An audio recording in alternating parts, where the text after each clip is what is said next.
15 વર્ષનો એક છોકરો પણ આઈપીએલમાં મોટા મોટા બોલરોને ઢોઈ રહ્યો છે. તો સમજી જજો કે સમસ્યા બોલરમાં નથી, સિસ્ટમમાં છે. પહેલાં આઈપીએલમાં 160-170ની સ્કોર પણ મોટો મનાતો હતો. આજના આઈપીએલમાં તો દરેક બીજી મેચમાં 220-240 ક્યારેક 260 સુધી સ્કોર પહોંચી જાય છે. મોટા અનુભવી બોલરો પણ બેકાબૂ દેખાય છે. સ્પિનના જાદુગર મુઠૈયા મુરલીધરને પણ સ્વીકાર્યું હતું.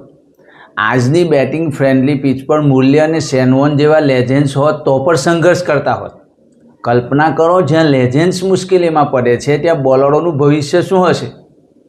બીજી તરફ 15 વર્ષના નાના ખેલાડીઓ પણ મોટા ઇન્ટરનેશનલ બોલરોને સરળતાથી માર મારી રહ્યા છે. ટેલેન્ટ તો છે આજના નવા ખેલાડીઓમાં, એ તો માન્ય જ છે, પણ પીચ એટલી ફ્લેટ બની ગઈ છે કે બોલરની ભૂલ માટે કોઈ જગ્યા જ રહી નથી. આઈપીએલ હવે ફક્ત ક્રિકેટ ટુર્નામેન્ટ નથી રહ્યું, એ હવે $multi-billion એન્ટરટેનમેન્ટ ઇન્ડસ્ટ્રી બની ગઈ છે.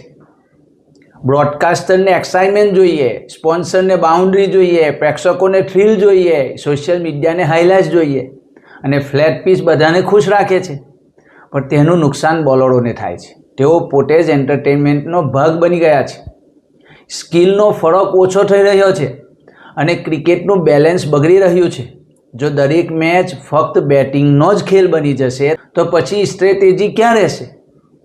આઈપીએલ ધીમે ધીમે રમતમાંથી એક ઉલઝન બની રહ્યું છે. સવાલ એ નથી કે પીચ એટલી ફ્લેટ કેમ છે, સવાલ એ છે કે શું આપણે સ્ટ્રેટેજિક રમત જોઈ રહ્યા છીએ કે પછી ફક્ત વાયરલ કન્ટેન્ટ? કોમેન્ટ જરૂર કરજો.